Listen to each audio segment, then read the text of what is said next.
राष्ट्रीय महामार्गालगत असणारा इंदापूर शहर, या इंदापूर शहराच्या हाकेच्या अंतरावर असणारा वाढवण गाव. आपण जर सध्याची परिस्थिती पाहिली तर या वाढवण गावातील रस्त्यावरती मोठमोठे खड्डे या ठिकाणी तयार झालेले आहेत. अक्षरशः आता खड्ड्यात रस्ते की रस्त्यात खड्डे हे देखील आता कळेल असं झालं आहे.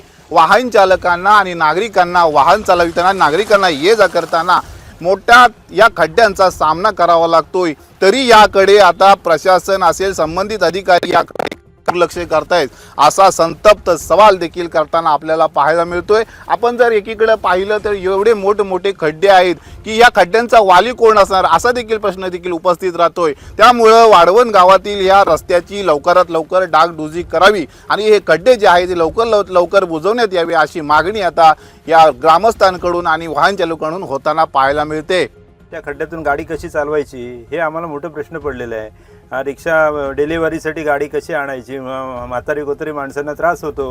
एवढे खड्डे पडले तर अख्खा खड्ड्यातून गाडी कशी चालवणं हेच मोठं आम्हाला समजत नाही. लोक म्हणतात तुम्ही येत नाही, रिक्षावाले काय येत नाही, काय येत नाही. तर रस्त्याच्या संदर्भात तुम्ही आम्ही लक्ष द्यावेत.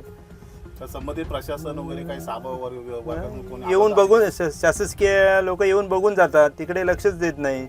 लोकांकडे गेलो होतो, कार्यकर्त्यांकडे गेलो होतो, इथं दुर्लक्ष देतं सर्व.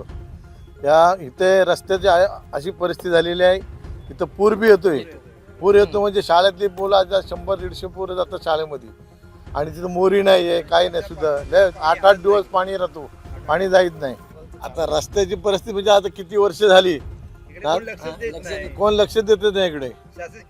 हो, पहिलं गाडीवाला येत नाही, रिक्षावाला. आमची म्हातारी माणसं कुठे डॉक्टर डिलिव्हरी न्यायची जमत नाही, लोक यायलाच मागत नाही रिक्षावाले.